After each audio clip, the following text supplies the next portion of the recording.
Hello बच्चों, कैसे आप सब लोग। उम्मीद करते हैं आप सभी लोग अच्छे से होंगे और अच्छे से अपनी पढ़ाई को कर रहे होंगे। बच्चों, हम लोग अभी करंटली जो चैप्टर चला रहे हैं वो आपका है वेक्टर अलजेब्रा। इसमें हमने अभी तक आपको पार्ट 4 अपलोड कर ही दिए हैं, आपने वो अच्छे से देख रखे होंगे। आज जो हम लोग करेंगे वेक्टर अलजेब्रा में पार्ट नंबर 5 करने वाले हैं। उम्मीद करते हैं आप सभी ने इससे पहले के जितने भी पार्ट हैं बच्चों वो देख रखे होंगे, क्योंकि अगर शुरू से आप चीज़ें बेसिक से नहीं देखोगे, जहाँ से आपको वेक्टर अलजेब्रा की एबीसीडी सिखाई गई, अगर वो नहीं आप देख रहे तो आपको यहाँ से डायरेक्ट आने में प्रॉब्लम तो होगी। इसलिए बच्चे सारे लेक्चर किसी भी चैप्टर के अगर हों वो सीक्वेंस से ही देखिएगा। तो आज जो हम लोग करेंगे पार्ट 5 होगा, और पार्ट 5 में पढ़ेंगे क्या, वेक्टर का प्रोडक्ट पढ़ने जा रहे हैं। बच्चों, वेक्टर का प्रोडक्ट जिसमें हम उसका पार्ट क्या करेंगे, पहला वाला भाग पढ़ रहे होंगे। वेक्टर का प्रोडक्ट दो तरह से होता है, क्रॉस प्रोडक्ट होता है और पहला डॉट प्रोडक्ट। आज जो पढ़ेंगे वो कौन सा होने वाला है, डॉट प्रोडक्ट, जिसको हम दूसरे वर्ड्स में क्या बोलते हैं, स्केलर प्रोडक्ट। क्योंकि जब भी वेक्टर का प्रोडक्ट अगर हम डॉट प्रोडक्ट निकालते हैं तो वहां से जो हमें आंसर आ रहा होता है वो एक स्केलर यानी कि कोई नंबर हो सकता है, और वो कैसा होगा, रियल नंबर हो सकता है, कोई भी √2 हो सकता है, 1/2 हो सकता है, माइनस में हो सकता है। ठीक है, तो इस तरह से हम लोग दो वेक्टर का आज प्रोडक्ट पढ़ने जा रहे हैं।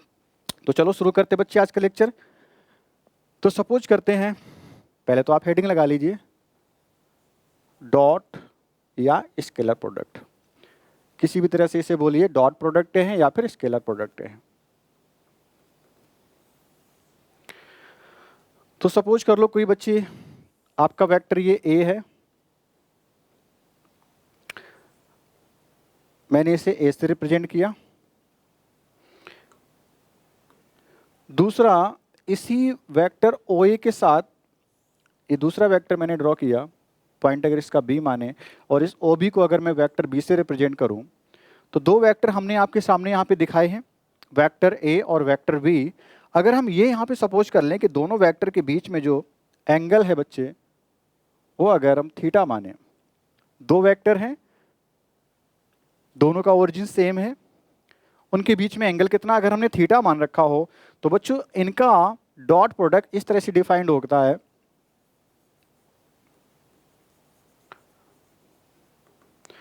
पहले तो डॉट प्रोडक्ट को लिखते कैसे वो देखो, वेक्टर बनाओ ए, वेक्टर बनाओ बी।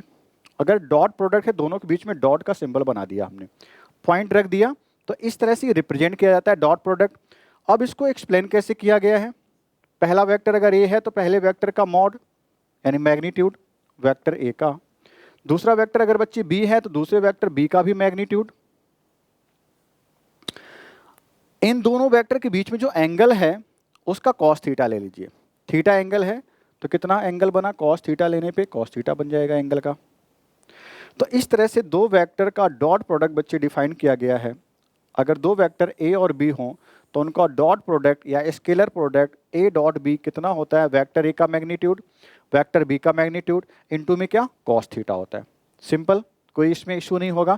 फिर से मैंने क्या बोला, इसका फार्मूला आपको याद रखना होगा, यहीं से हम लोग अच्छे अच्छे आंसर निकाल रहे होंगे, छोटे छोटे क्वेश्चंस आपके स्टार्ट हो जाते हैं यहाँ से बनना। इंपॉर्टेंट फार्मूला है, यहाँ से कई सारे केसेस अभी हम लोग करने जा रहे हैं। तो अब देखते हैं कि डॉट प्रोडक्ट किस तरह का हो सकता है। कोई दो वेक्टर है, डिपेंड करता है उनके एंगल पे। अगर उनके एंगल किस तरह से, यहाँ पे हमने जो दो वेक्टर लिए हैं उनके लिए आप पहले ही मान लो कि कोई दो वेक्टर हमने जो लिए हैं ए और बी, नॉन जीरो वेक्टर्स हमने लिए हैं, two non zero vectors a and B.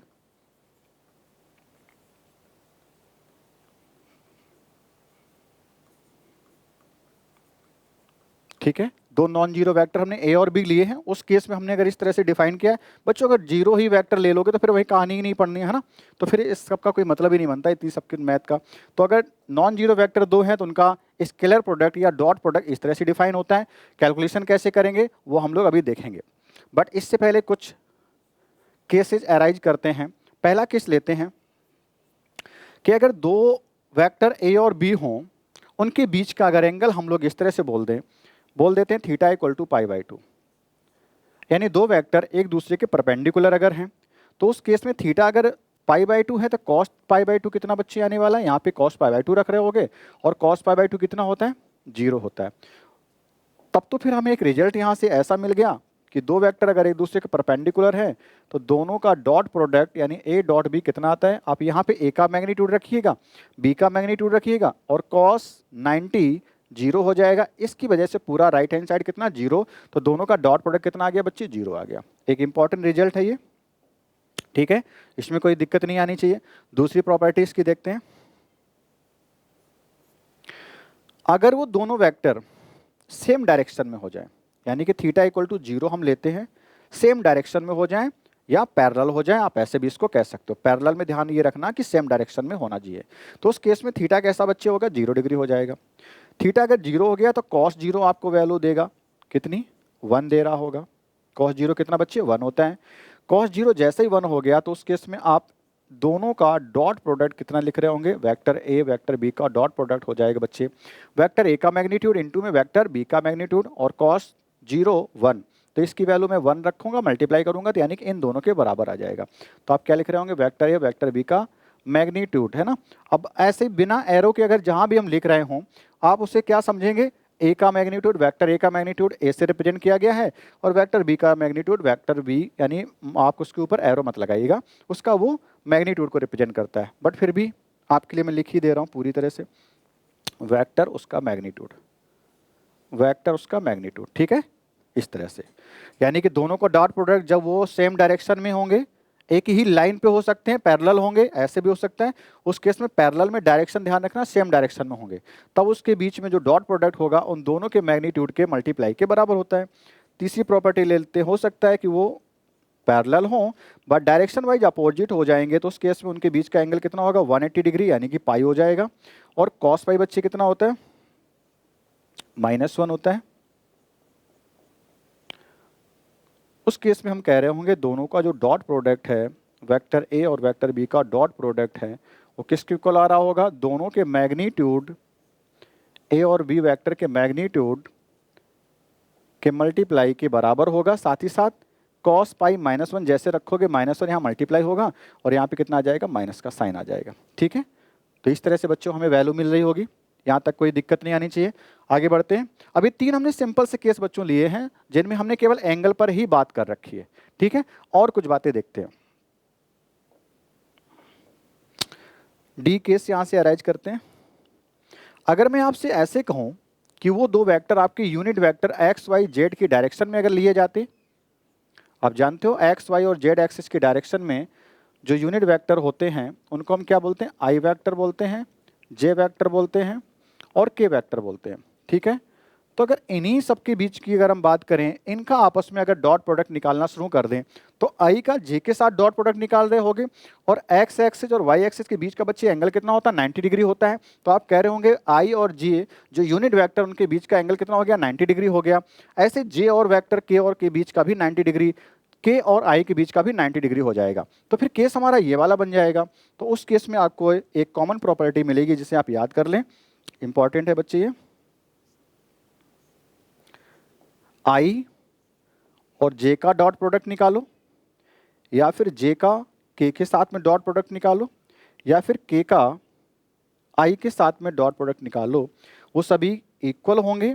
साथ ही साथ उनकी वैल्यू कितनी आएगी, क्योंकि दोनों ही यूनिट वेक्टर एक दूसरे के परपेंडिकुलर हैं, और जब दो वेक्टर परपेंडिकुलर होते हैं उनका डॉट प्रोडक्ट कितना होता है बच्चे, 0 होता है। तो इन सबकी वैल्यू कितनी आ रही होगी, 0 आ रही होगी। तो कभी भी आपको आई का जे के साथ मल्टीप्लाई करना पड़े, कौन सा मल्टीप्लाई, प्रोडक्ट कौन सा बच्चे, डॉट प्रोडक्ट, तो उनकी वैल्यू कितनी होती है, 0 होती है, ठीक है। आई का जे के साथ 0, जे का के साथ 0, के का आई के साथ 0 होता है। इसी के बाद दूसरी प्रॉपर्टी यहीं से रिलेटेड आ जाती है, सेम ई पॉइंट आपका हो जाएगा। अगर मैं कहूं आई का आई के साथ में निकालो प्रोडक्ट, या जे का जे के साथ में निकालो, या के का के साथ में निकालो, ये सभी डॉट प्रोडक्ट इक्वल होंगे। इसको मैं यहां से मिटा के दिखा दे रहा हूं अलग, ठीक है। आई का आई के साथ में निकालना बच्चे, ये आई वेक्टर है, और वही आई के साथ खुद से निकालोगे उसी के साथ में डॉट प्रोडक्ट। तो दोनों वेक्टर आई वेक्टर हैं, खुद का खुद के साथ डायरेक्शन कितनी होगी बच्चे, एंगल 0 डिग्री हो गया। तो कॉस 0 कितना देगा, 1 देगा आपको, ठीक है। तो मैं आई डॉट जब आई लिख रहा हूँगा तो आप उसको ऐसे एक्सप्लेन करें, वेक्टर आई जो है उसका मैग्नीट्यूड, वेक्टर जो जे है उसका मैग्नीट्यूड, और दोनों के बीच के एंगल का मल्टीप्लाई, एंगल कितना, 0 कॉस 0 आप लिख रहे होंगे। आई डॉट आई भी इसी तरह से, यहाँ पे जे नहीं बच्चे आई होगा, आई का आई के साथ आप निकाल रहे हो कि नहीं। आई आपका यूनिट वेक्टर, उसका मैग्नीट्यूड कितना 1 होने वाला, तो 1 इसका भी मैग्नीट्यूड, इसका भी, यानी कि 1 इंटू 1 1 मिल गया, कॉस 0 कितना 1 मिल गया, सबका मल्टीप्लाई कितना फाइनली 1 आ गया। तो आई डॉट आई बच्ची कितना आता है 1 आता है। इसी तरह से जे डॉट जे कितना आएगा 1 आएगा, के डॉट के भी कितना आएगा 1 आएगा। तो इस सब की वैल्यू कितनी हो जाएगी 1 हो जाएगी, इन सब की वैल्यू कितनी हो जाएगी बेटा 1 हो जाएगी। ठीक है, तो आपको ये दो इंपॉर्टेंट रिजल्ट याद रखने हैं। आई का आई के साथ मल्टीप्लाई और आई का जे के साथ मल्टीप्लाई क्या आंसर देता है, आपके सामने रिजल्ट है। जब आप डॉट प्रोडक्ट निकालेंगे सेम के साथ तो उसका आंसर 1, यूनिट वेक्टर की बात कर रहा हूं, ए का ए के साथ नहीं कह रहा हूं, आई का आई के साथ में डॉट प्रोडक्ट कितना 1, आई का जे के साथ, क्योंकि एंगल उनके बीच में 90 बनने शुरू हो जाते हैं, कॉस 90 0, तो उन सबका डॉट प्रोडक्ट कितना आएगा 0 आएगा। यहाँ पे आई आई जे जे के का डॉट प्रोडक्ट कितना 1, आई जे के और के आई का डॉट प्रोडक्ट कितना 0 होता है। आप वीडियो को पॉज करके कमेंट में आप जरूर इसको लिखेंगे जो रिजल्ट हमने निकाला है। आई का आई के साथ कितना 1, जे का जे के साथ कितना 1, के का के साथ कितना 1, आई का जे के साथ कितना 0, जे का के साथ कितना 0, के का आई के साथ कितना 0 होता है। ठीक है, आगे बढ़ते हैं, ई प्रॉपर्टी तक हम लोग आगे बढ़ चुके हैं। ठीक है, नेक्स्ट पेज पर देखते हैं। मैं तब तक एक बार फार्मूला फिर से आपको लिख देता हूँ। Vector a dot vector b आपने कितना निकाला बच्चे, ए का मैग्नीट्यूड, बी का मैग्नीट्यूड, और दोनों के बीच में अगर एंगल थीटा है तो उसका क्या लेते हैं कॉस, तो कॉस थीटा इसके वो इक्वल होता है किन्हीं दो वेक्टर का डॉट प्रोडक्ट। ठीक है, यहाँ तक कोई इशू नहीं बच्चे। ई पॉइंट तक हम लोग बढ़ चुके थे, आगे ऐप की बात कर लेते हैं। ऐप की बात हम करते हैं कि अगर दो वेक्टर हैं यहाँ से उनके बीच का अगर आपको एंगल निकालना पड़ जाए, सपोज करो दो वेक्टर हैं ए और बी, उनका हमें डॉट प्रोडक्ट दे दे, दोनों के मैग्नीट्यूड दे दे, तो कॉस थीटा इक्वल टू आप निकाल सकते हो कि नहीं, तो कॉस थीटा यानी कि एंगल निकालने का भी फार्मूला आपको पता चल जाएगा। कॉस थीटा कितना आ जाएगा, दोनों वेक्टर ए और बी का डॉट प्रोडक्ट, यानी कि आप इन दोनों को क्या करोगे इधर ले आके डिवाइड करोगे, तो ए डॉट बी हो जाएगा अपॉन में क्या ए का मैग्नीट्यूड और वेक्टर बी का मैग्नीट्यूड हो जाएगा। तो ये बच्चे आपने एंगल निकालना भी सीख लिया कि नहीं, दो वेक्टर के बीच में कितना एंगल है। अगर आपको दो बातें तीन बातें दे दी जाए, यानी कि दो बातें कौन सी, ए बी का डॉट प्रोडक्ट और दोनों के मैग्नीट्यूड, दोनों के मैग्नीट्यूड और उनके डॉट प्रोडक्ट की वैल्यू अगर पता हो जाए तो उनके बीच का हम एंगल निकाल लेते हैं। ठीक है, तो किसी तरह से क्वेश्चन घुमा के कर सकता है। ठीक है, अब और आगे बढ़े। नेक्स्ट प्रॉपर्टी ऐप के बाद जी, अगर मैं बच्चे ए डॉट बी को ऐसे लिखता हूं, वेक्टर ए का मैग्नीट्यूड, वेक्टर बी का मैग्नीट्यूड, बच्चे ए बी के मैग्नीट्यूड तो नंबर्स होंगे कि नहीं होंगे, उनके नंबर होंगे। ठीक है, और क्या लिख दूं, कॉस थीटा लिख दूं। अब थोड़ी देर के लिए मैं इसे ऐसे कहूं कि पहले बी लिख लो फिर ए लिख दो, क्योंकि नंबर का मल्टीप्लाई तो कम्यूटेटिव होता है, आप 3 इंटू 4 करो या 4 इंटू 3 करो इक्वल ही आता है। अब क्या लिख दूं, कॉस थीटा लिख दूं। तो अब आपको यहां से ऐसे दिखेगा, पहले बी ए कॉस थीटा लिखा है तो आप बी डॉट ए लिख सकते हो कि नहीं। अगर ए बी लिखा है पहले तो ए डॉट बी, बी ए लिख दिया जाए तो बी डॉट ए, यानी कि ए डॉट बी की वैल्यू बी डॉट ए के बराबर होती है। यानी जो स्केलर प्रोडक्ट होता है बच्चे वो कैसा होता है, कम्यूटेटिव होता है। स्केलर प्रोडक्ट ऑर्डर पे मैटर नहीं करता है, वो कैसा होता है, कम्यूटेटिव होता है। कम्यूटेटिव मतलब दोनों तरफ से आप किसी ऑर्डर मल्टीप्लाई कर रहे हैं, ए इंटू बी करें या बी इंटू ए करें, वैल्यू अगर इक्वल आ रही तो यानी कम्यूटेटिव प्रॉपर्टी होल्ड हो जा रही है आपकी। तो इस तरह से हमने जी को दिखाया। ठीक है, बाकी धीरे धीरे हम लोग प्रॉपर्टी और करेंगे। अब कुछ क्वेश्चंस की ओर भी चलें। ओके,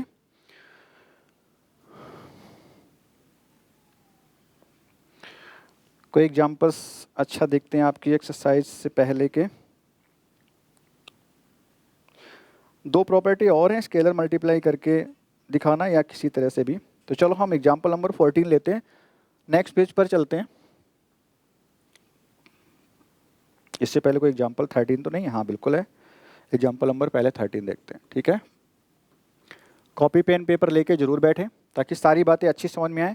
कह रहा find the angle between two vectors a and b with magnitude, यानी वेक्टर ए और वेक्टर बी के मैग्नीट्यूड के बारे में आपको बता दिया गया। ए का मैग्नीट्यूड कितना 1 दे रखा है एंड 2 बी का मैग्नीट्यूड हो गया। तो मैग्नीट्यूड तो ऐसे लिखा जाता है मॉड के अंदर, तो आप भी मॉड के अंदर लिखो। बच्चों मैंने लाइन जो खींची वो एरो है, आप एरो ही समझना है इसको। आगे कह रहा है ए डॉट बी भी गिवन है आपको, ए डॉट बी भी गिवन है। जो बात कर रहे हैं तो वो सब कुछ मिल गया, दोनों को मैग्नीट्यूड और उनका डॉट प्रोडक्ट आपको मिल गया है, कितना 1 गिवन है। तो कह रहा है उनके बीच का एंगल निकालो। तो चलो, एंगल निकालने का फार्मूला क्या होता है, कॉस थीटा होता है बच्चे, है ना। देखो हमने यहाँ पे देखा हुआ था, आपको बताया था ना कॉस थीटा, ये वाला फार्मूला। दो वेक्टर अगर ए और बी, उनके बीच में कॉस थीटा इक्वल टू आपको निकालना है, यानी एंगल निकालना है, तो आप कॉस थीटा लगा दीजिए, आंसर आपका आ जाता है। ठीक है, तो इस तरह से हमें काम करना होगा। देखते हैं आगे। तो यहाँ भी कॉस थीटा लिखिएगा, vector a dot vector b upon में ए का मैग्नीट्यूड इनटू में बी का magnitude. Cos theta equal to value रखें यहाँ पे, ए का मैग्नीट्यूड कितना बच्चे 1 है, बी का कितना 2 है, तो 1 और 2 नीचे डिवाइड में हो गया। ए डॉट बी 1 है, ऊपर रख दो, सॉल्व किया, 1/2 हो गया।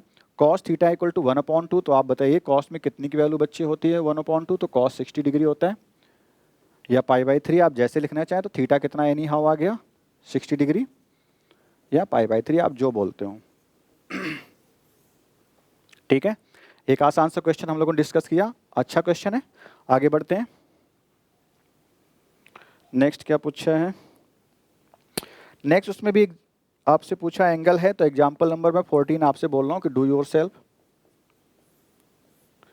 क्या इशू है उसमें, अच्छा उसने आई जे के टर्म्स में वेक्टर आपको दे दिए, चलो देख ही लेते हैं। ठीक है, एग्जांपल नंबर 14 में वेक्टर ये आपको दिया गया है आई प्लस जे माइनस के, एंड वेक्टर बी कितना गिवन है आई माइनस जे प्लस के, इस तरह से गिवन है। ठीक है, और उनके बीच का एंगल निकालना, दो वेक्टर दे दिए तो कोई दिक्कत नहीं, हमें उनका डॉट प्रोडक्ट भी निकालना आता है। चलो ए डॉट बी निकालते पहले। ए डॉट बी जब निकालेंगे तो आप पहला वेक्टर लिखें, डॉट लगाएं, दूसरा वेक्टर लिखें प्रॉपरली। यहाँ डॉट का सिंबल डार्क बनाइएगा एग्जाम में, आई लिखें, प्लस जे लिखें, माइनस के लिखें। बी में करेंगे तो आई लिखें, माइनस जे लिखें और प्लस के लिखें। आप मल्टीप्लाई अब करना शुरू कर दें। आई का मल्टीप्लाई बच्चों जब करेंगे, आई का मल्टीप्लाई आई से होगा, तो आई डॉट आई आपको मिल रहा है, बहुत डिटेल में दिखा रहा हूँ, आई डॉट आई। बाद में वन लाइन में आपको बता दूंगा। आई का मल्टीप्लाई जे में करेंगे तो आई डॉट जे हो जाएगा, प्लस माइनस का मल्टीप्लाई माइनस में आएगा। आई का मल्टीप्लाई के में करेंगे तो आई डॉट के हो जाएगा प्लस के साथ में। इसके बाद बारी आ जाएगी जी जे की, तो जे का मल्टीप्लाई आई में हो जाएगा, तो plus J dot I minus J dot J plus J dot के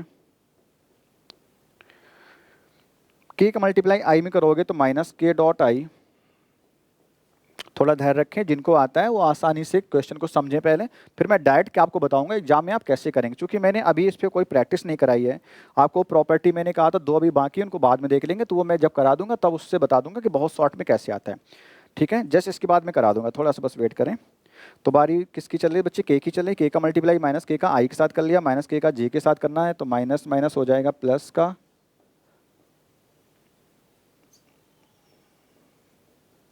अरे सेंसर इतना अच्छा हो गया। माइनस के का मल्टीप्लाई के साथ करोगे तो माइनस हो जाएगा के डॉट के। अब समझो मेरी बात, मैंने आपसे कहा था कि आई डॉट आई कितना होता है, देखिए जरा, आई डॉट आई कितना होता है 1 होता है, यानी सेम के साथ मल्टीप्लाई जे डॉट जे कितना होता है 1 होता है, के डॉट के कितना होता है 1 होता है। लेकिन आई जे के या के आई सबका डॉट प्रोडक्ट कितना होता है 0 होता है। तो वो प्रॉपर्टी बस हमें यहाँ पे लगा देना, अपना आंसर आ जाएगा। तो जितने भी अपोजिट हैं उनका आंसर 0 हो जाएगा। जैसे ये वाला पूरा 0 बनेगा, ये 0 बनेगा, ये भी 0 बनेगा, आंसर केवल सेम से आएगा। ऐसे यहाँ पे जे से भी आंसर आएगा, जे डॉट के भी 0 हो जाएगा, के डॉट आई भी 0 हो जाएगा, के डॉट जे अगेन 0, इससे आंसर आएगा। तो आपको 3 से बस वैल्यू आपको मिल रही प्रॉपर, आप उन पे ध्यान दो। आई डॉट आई कितना 1, तो प्लस का 1 मिल जाएगा आपको, इसमें लिखते हैं। ये सारे 0 हैं, इनको हटाई दो। जे डॉट जे कितना 1 देगा लेकिन माइनस में, तो माइनस का 1। के डॉट के 1 देगा लेकिन माइनस की वजह से माइनस। फाइनली 2 माइनस 1 प्लस, यानी कि कितना आएगा माइनस का 1 आ गया। किसकी वैल्यू बच्ची है, ए डॉट बी की वैल्यू है। और हमें क्या चाहिए आंसर निकालने के लिए, उन्हीं ए और बी के मैग्नीट्यूड भी चाहिए। तो मैं इसको यहाँ से हटा दे रहा हूँ। वेक्टर ए का मैग्नीट्यूड ये तो डायरेक्ट निकालना सीख चुके हैं आप लोग, तो डायरेक्ट निकालने की कोशिश करिए। वेक्टर ए का मैग्नीट्यूड, ए के साथ क्या लिखा 1 1 1 लिखा, तो 1 स्क्वायर 1 स्क्वायर 1 स्क्वायर, सभी +1 +1 +1 कितना देंगे √3 आएगा। ठीक है, तो √3 हो गई वेक्टर ए के मैग्नीट्यूड की वैल्यू।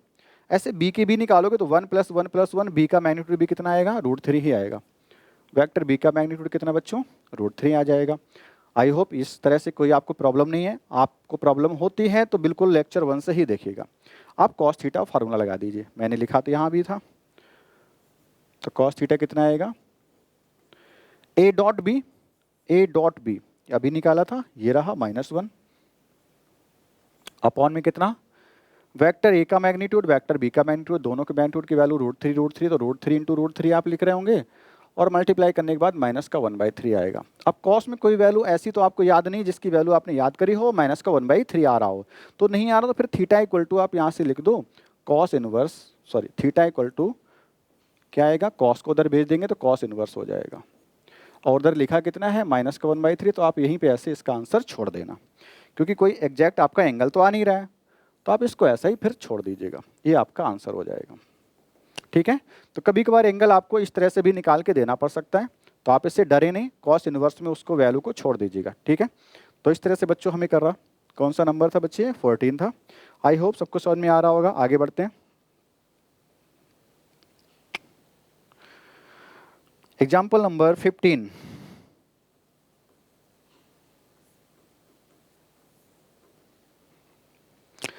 दो आपको दिए गए हैं वेक्टर ए और वेक्टर बी, कह रहा सो दैट a + b और a - b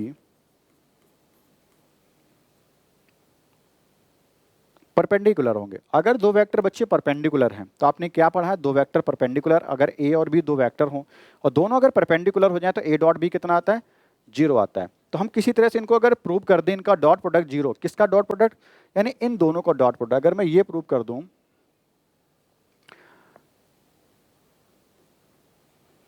दूसरा वेक्टर यहां निकाल लेंगे, पहला इधर, और दोनों को डॉट प्रोडक्ट मतलब वेक्टर ए,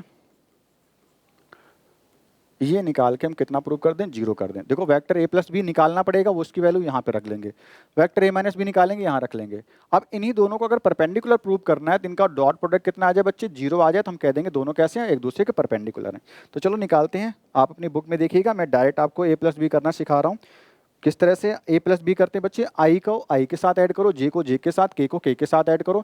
अगर ऐड करने लायक है, अगर माइनस प्लस है तो आप उसी का डॉट पे सब्ट्रैक्ट कर लें या प्लस कर लें, जैसा भी आ रहा है। तो चलो देखते हैं, क्वेश्चन नंबर बच्चे है 15। a की वैल्यू है 5i लिखा है, उसमें i की वैल्यू कितनी है, 1 है, तो i और 5i मिलकर के 6i हो गया, कोई दिक्कत नहीं। -j उधर कितने, प्लस के 3j, तो प्लस का 2j मिल जाएगा।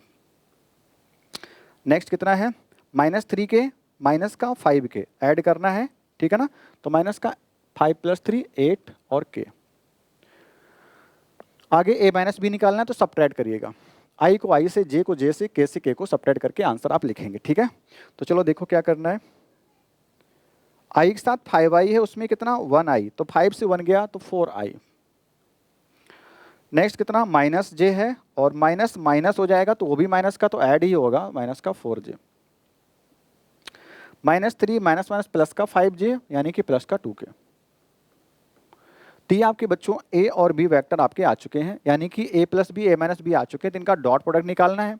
तो डॉट प्रोडक्ट जब निकालोगे तो आप क्या रखो, यहाँ पे वेक्टर a + b की वैल्यू रख दो 6i + 2j माइनस का 8k, दूसरा वेक्टर 4i - 4j + 2k, और इनका डॉट प्रोडक्ट निकालना है। तो डॉट प्रोडक्ट निकालने में अब उस तरह से आप डिटेल मल्टीप्लाई ना करें, आपको पता है i का मल्टीप्लाई जहाँ जहाँ j के साथ होगा या i का मल्टीप्लाई k के साथ होगा वो आंसर 0 देंगे।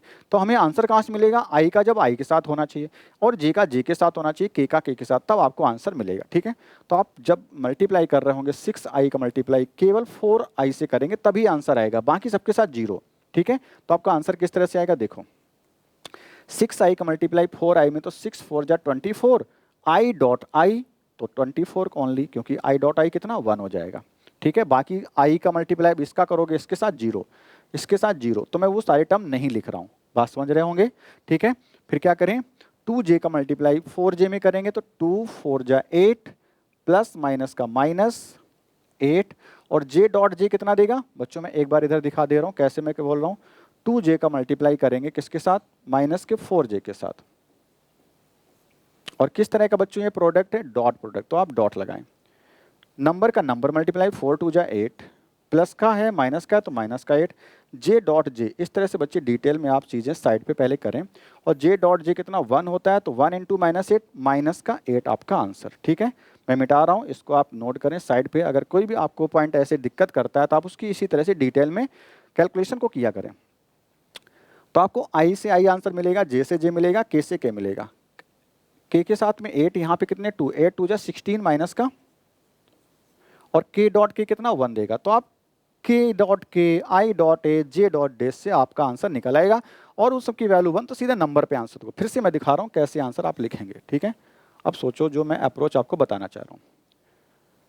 ये आई वाला टर्म इस आई के साथ मल्टीप्लाई करो, ये जे वाला टर्म बच्चे इस जे के साथ मल्टीप्लाई करो, ये के वाला टर्म के साथ मल्टीप्लाई करो, और जो साइन में आए उनको वैसे लिख लो। कैसे, 6 का मल्टीप्लाई 4 में तो 24, 2 का मल्टीप्लाई 4 में तो 8 बट माइनस का, 8 का मल्टीप्लाई 2 में तो 16 बट माइनस का, माइनस का 16 माइनस का 8 कितना हो गया, माइनस का 24, और प्लस का 24 ऑलरेडी चल ही रहा था, कट के कितना आ गया, 0 आ गया।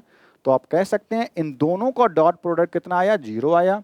सिंस ए डॉट बी 0, तो ए और बी दोनों एक दूसरे परपेंडिकुलर हो गए। तो अगर इनका डॉट प्रोडक्ट 0 है, किन दोनों का, ए प्लस बी और ए माइनस बी का अगर डॉट प्रोडक्ट 0 आया है, इसका मतलब so A plus B and vector A minus B are perpendicular to each other. ठीक है, are perpendicular to each other आप लिख सकते हैं। ईच अदर लिखो ना लिखो, आर परपेंडिकुलर छोड़ो, इतना ही बहुत है। दो ही तो वेक्टर है, पहला दूसरे परपेंडिकुलर, दूसरा पहले के भी हो जाएगा परपेंडिकुलर। ठीक है, तो ये हमने प्रूव किया, कोई इसमें इशू नहीं, बहुत बड़ी बात नहीं, बट ये क्वेश्चन सारे इंपॉर्टेंट होते हैं, आप इनको तैयार करके रखेंगे। आगे बढ़ते हैं। अब आपको मैं जो प्रॉपर्टी बोल रहा था उसको मैं यहाँ पे सिखाई देना चाहता हूँ, आप इसे नोट करके लिख लें चाहे तो। जब भी आप डॉट प्रोडक्ट करेंगे तो आप सपोज करो पहला वेक्टर अगर ए है, दूसरा वेक्टर बच्चों अगर बी है, ए की वैल्यू कुछ इस तरह से है, a1i है, a2j है, a3k है, दूसरा वेक्टर है b1i, b2j प्लस b3k। तो बच्चों जब भी आप निकालो a डॉट बी, तो आप क्या करेंगे, कुछ इस तरह से लिख रहे होंगे ना, a1i, a2j, a3k, b1i, b2j plus का b3k। अब इनका डॉट प्रोडक्ट निकालेंगे कि नहीं आप। जब डॉट प्रोडक्ट अगर इनका निकालोगे तो i वाले के i के साथ मल्टीप्लाई करने पे कौन कौन है, a1 b1, तो a1 b1 आपका मल्टीप्लाई करने पे इधर मिलेगा। इसका मल्टीप्लाई करो a2 का b2 के साथ तो a2 b2 मिलेगा, a3 का मल्टीप्लाई b3 के साथ तो a3 b3 मिलेगा। और जो आए उन सबको क्या करो, ऐड कर लो। बच्चे ये नंबर्स हैं, वेक्टर सिंबल मत यहाँ बना देना, तो इन सबको आप क्या कर लें, ऐड कर लेंगे, ये आपका a डॉट बी निकल के आएगा। तो वही बात अब आपको याद रखनी है, हमेशा i का i के साथ मल्टीप्लाई करो, j का j के साथ करो, k का k के साथ करो, बाकी सारे जीरो हो जाएंगे, तो उनको हम यहाँ पे नहीं लिख रहे हैं। ठीक है, आई थिंक यहाँ पे किसी को कोई प्रॉब्लम नहीं है। आगे बढ़ें, इस नोट को आप याद रखना। इसे नोट नंबर फर्स्ट बोल दो, दूसरा एक नोट और देख लो, बट समझ चुके हैं तो कोई खास जरूरत नहीं है। कभी अगर मुझे एक वेक्टर m है, स्केलर m है, जिसका वेक्टर a के साथ मल्टीप्लाई किया गया है, अब आपको डॉट प्रोडक्ट निकालना बच्चे दूसरे वेक्टर b के साथ, मतलब वेक्टर a का m टाइम करो और उसको b के साथ आप उसका डॉट प्रोडक्ट निकालने अगर जा रहे हो, तो आप इस m को फ्री समझो, उसको किसी के साथ आप डाल सकते हो, मतलब m times of vector v कर लो, फिर जो वेक्टर बना उसका आप क्या करो, a के साथ डॉट प्रोडक्ट निकाल लो।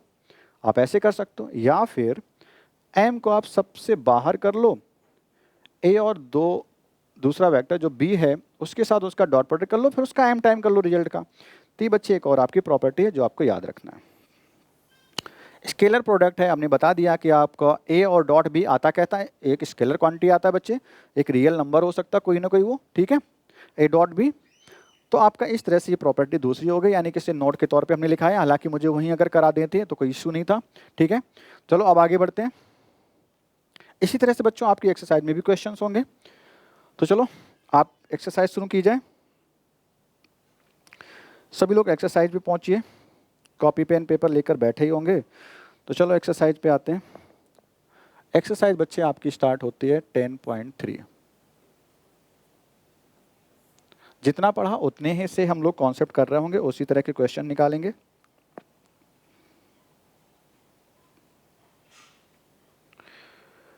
टेन पॉइंट थ्री में पहला क्वेश्चन हम लोग देख रहे हैं। उसने कहा find the angle between vectors a and b with magnitude √3 and √2, √3 and 2 with a dot b √6 है। हालांकि मैं डायरेक्ट इसको कर रहा हूँ, कॉस थीटा आप निकालेंगे तो क्या लिख रहे होंगे, वेक्टर ए और बी का मैग्नीट्यूड आपको गिवन है, कितना है, √3 है और 2 है, तो इसका मल्टीप्लाई करते हैं। आप जानते हो ए का मैग्नीट्यूड डिवाइड में दूसरे का मैग्नीट्यूड बी आप नीचे लिखते हैं, फिर उनका डॉट प्रोडक्ट ऊपर लिखते हैं, जो कितना गिवन है बच्चे, dot product a dot b √6 given है। ठीक है, आप √3 से √6 कैंसिल कर लोगे तो क्या मिलेगा, देखो जरा, √6 को आप लिख सकते हो √3 इंटू √2, और √3 तो √3 है ही, और 2 को लिख सकते हो √2 इंटू √2। मैंने बहुत आसान में तोड़ दिया बच्चे, अब तो आपको दिख ही रहा होगा सारा। एक √2 से √2, एक √3 से √3, कितना आया, 1/√2 आया। अब आप कॉस में बताइए कितनी की वैल्यू होती √2, तो आप कहेंगे cos 45 या cos π/4, जैसा अच्छा लगे वैसा लिखो। तो थीटा की वैल्यू कितनी आ गई बच्चे, π/4 आ गई। कोई इशू नहीं किसी को। फार्मूला क्या लगाया है, आप ये लगा चुके हो, फार्मूला जान चुके हो, तो मैं लिख नहीं रहा था बट लिख दे रहा हूँ। Vector a dot vector b upon में ए का मैग्नीट्यूड इंटू में बी का मैग्नीट्यूड, ये फार्मूला हमने लगाया है। ठीक है, तो ए डॉट बी आपको बुक में गिवन है √6, ए का मैग्नीट्यूड √3, बी का मैग्नीट्यूड 2 गिवन है। इसको बस सॉल्व करके आप आंसर निकालिए, cos थीटा इक्वल टू होता है।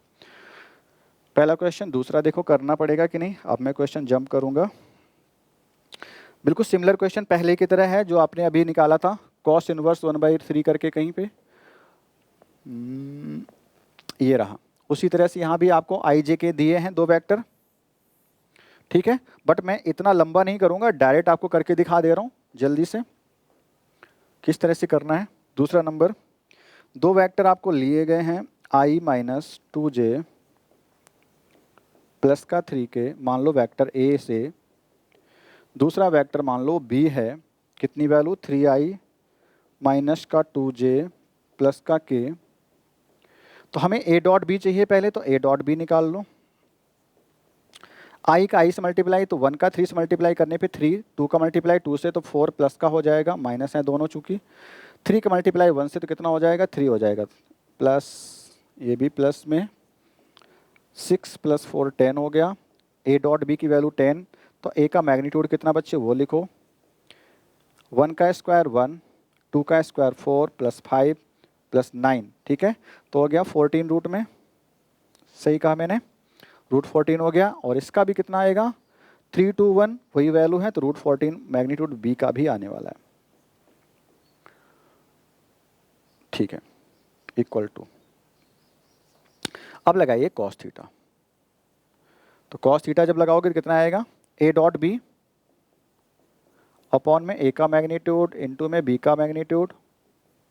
a डॉट b कितना है बच्चे, 10 है, तो आप 10 अपॉन लिख रहे होंगे।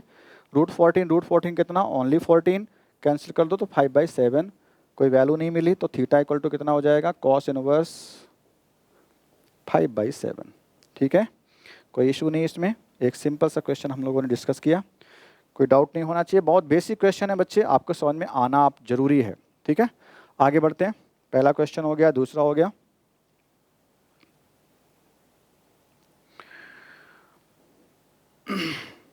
प्रोजेक्शन अभी हम लोगों ने पढ़ा नहीं है, तो आप तीसरा भी थोड़ी देर के लिए छोड़ दीजिए, प्रोजेक्शन भी बताना पड़ेगा। तीसरा चौथा अभी मत करें, पांचवा देखिएगा, question number 5। So that each vector given 3 vectors is a unit vector. तीनों वेक्टर कैसे हैं, यूनिट वेक्टर। मान लो पहला वेक्टर ए है, लिखा है 1/7। क्वेश्चन का करने का ढंग थोड़ा सा बड़ा है, बाकी ऐसी कोई बड़ी बात नहीं उसने करी है, 3j + 6k। दूसरा वेक्टर बी आपको गिवन है 1/7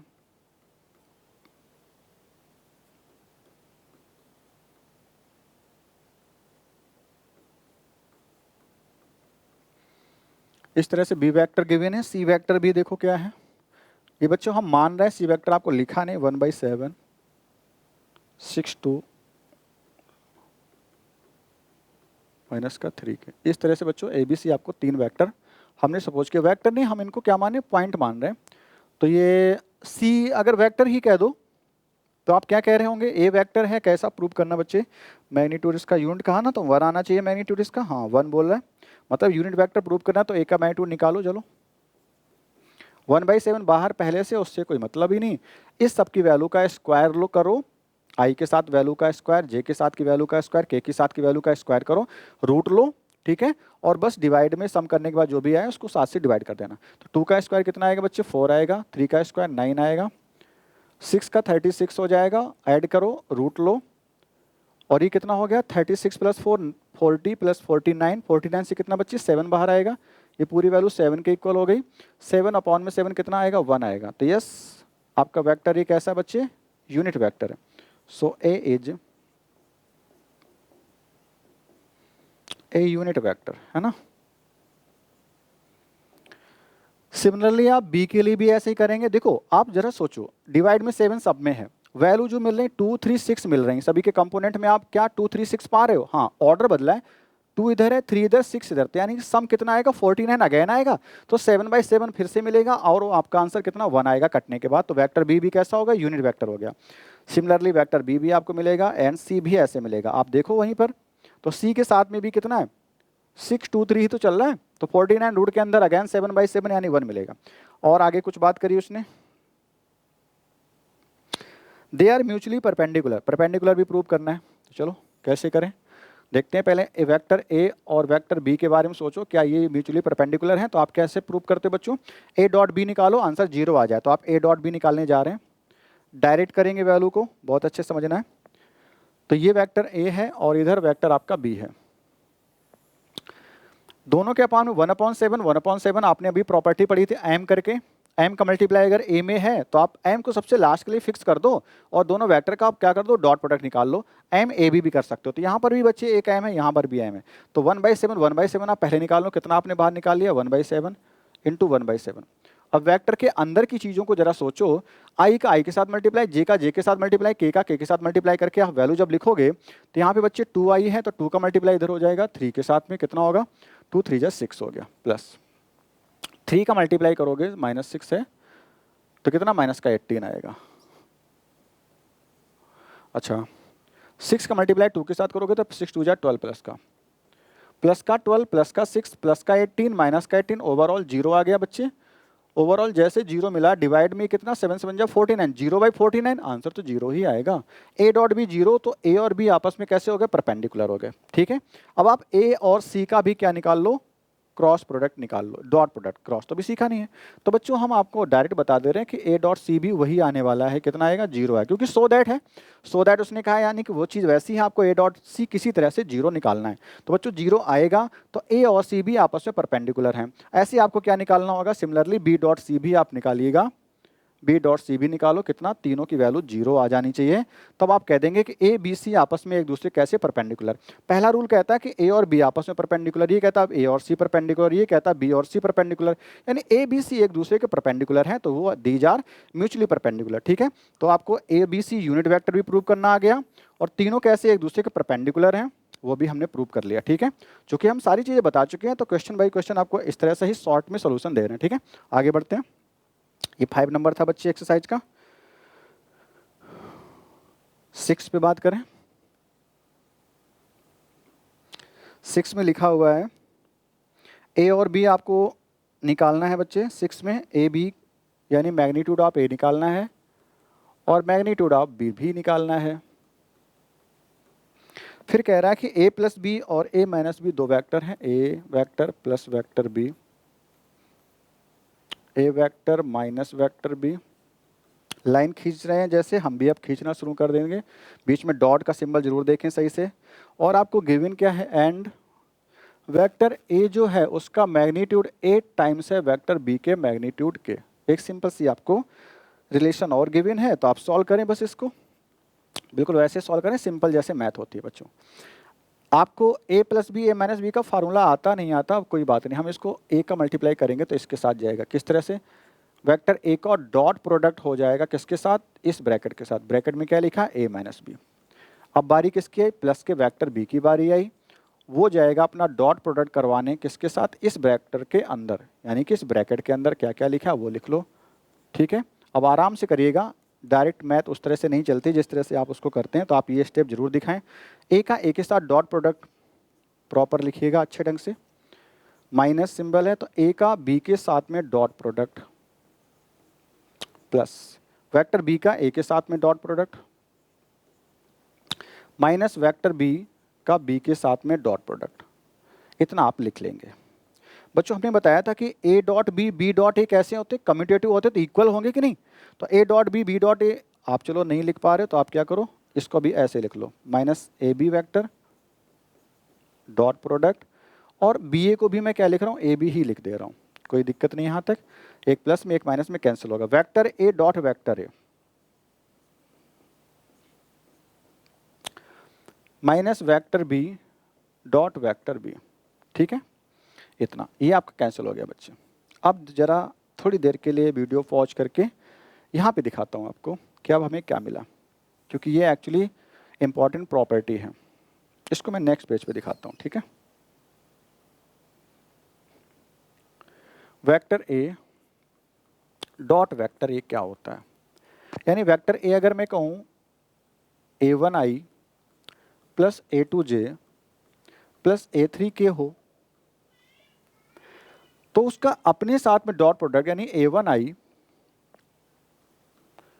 प्लस a2j प्लस a3k, ये तो हुआ ना। और डॉट प्रोडक्ट बच्चे कैसे निकालते हो आप कहते हो कि i का i के साथ मल्टीप्लाई करो, j का j के साथ मल्टीप्लाई करो। ये बच्चों हैशटैग है, एक प्रॉपर्टी है, इससे आप पहले समझ लें, बाद में हम वैल्यू वहाँ पे रख रहे होंगे। क्या रिजल्ट लगेगा दिखाते हैं। i का i के साथ मल्टीप्लाई जब करोगे तो क्या मिलेगा? a1, यहाँ भी a1 तो a1 स्क्वायर हो गया। i का j के साथ करने की जरूरत नहीं, जीरो हो गया। i का k के साथ जीरो नहीं, तो बताओ i के साथ से वैल्यू देगा, j का j के साथ से, k का k के साथ से। ये तो हमने आपको भी पढ़ाया था।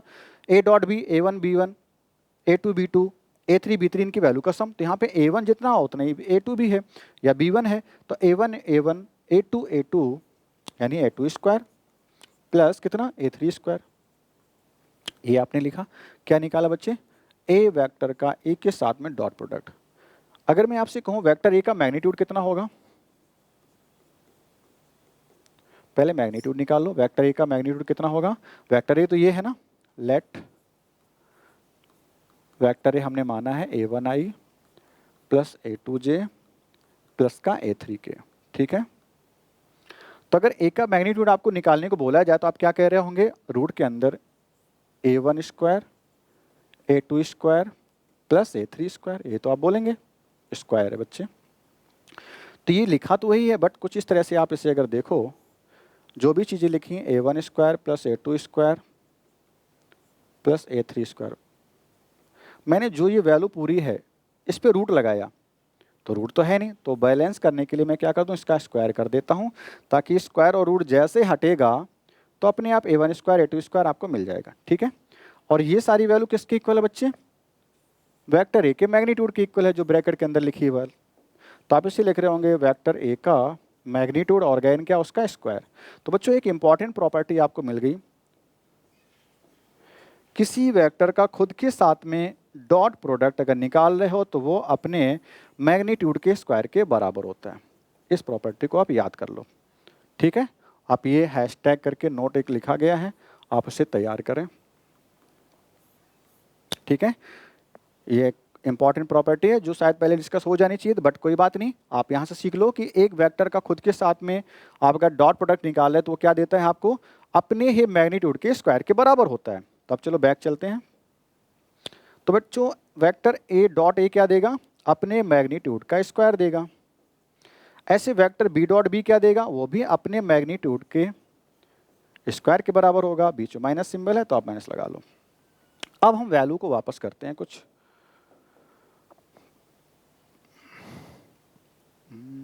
अच्छा, कुछ और गिवन नहीं था, देखो जरा। क्वेश्चन में कौन सा नंबर था बच्चे? अच्छा, इक्वल टू 8 चल रहा था, ये तो हमने लिखा ही नहीं था, है ना।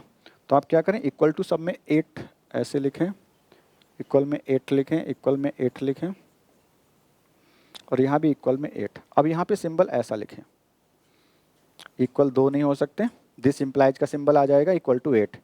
अब आप क्या करो, यहाँ से वेक्टर ए की वैल्यू जो है 8 टाइम्स ऑफ वेक्टर बी है, आप उसकी वैल्यू को यहाँ रिप्लेस कर लीजिए। तो मैं वेक्टर ए को क्या लिख रहा हूँ,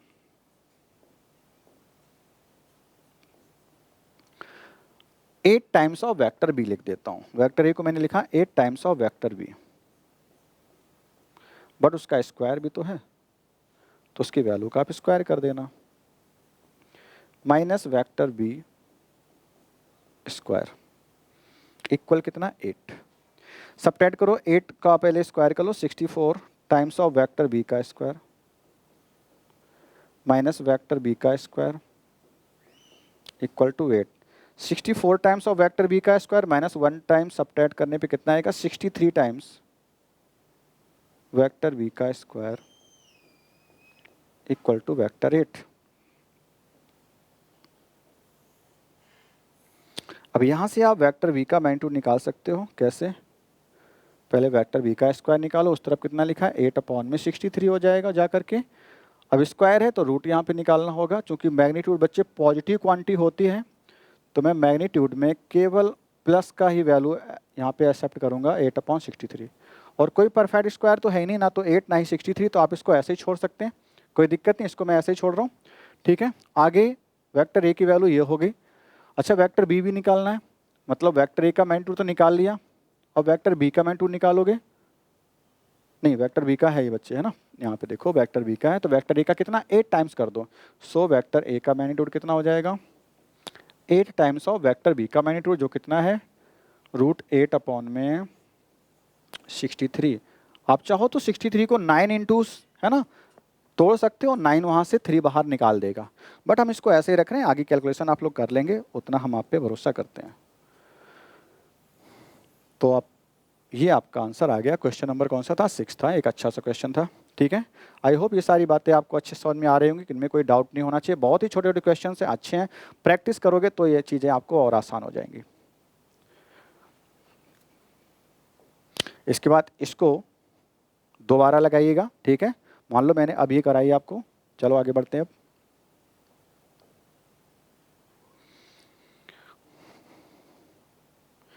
क्वेश्चन नंबर 7 में अब छोड़ रहा हूं आपके लिए, आसान है बच्चे, आई होप आप कर लेंगे।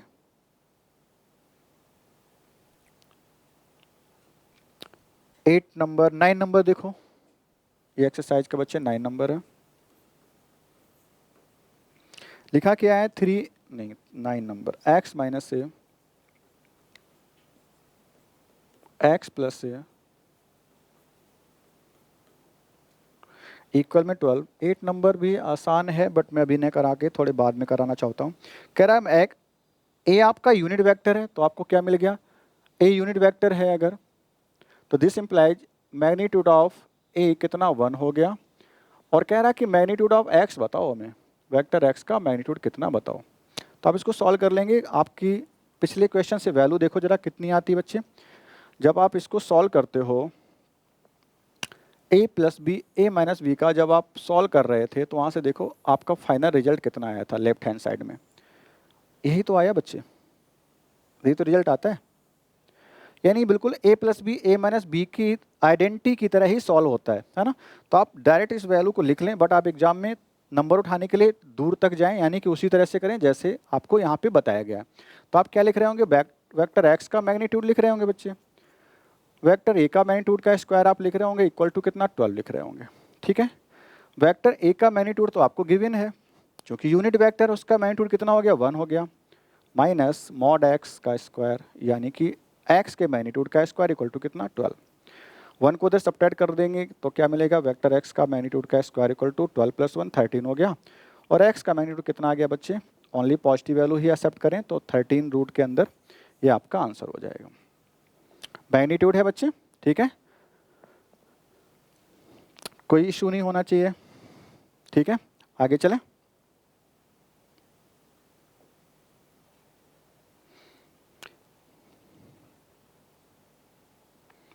अब आप इसमें ट्राई करें बच्चे सारे, जो भी आपको प्रॉब्लम क्रिएट कर रहे हो हमसे ज़रूर शेयर करें।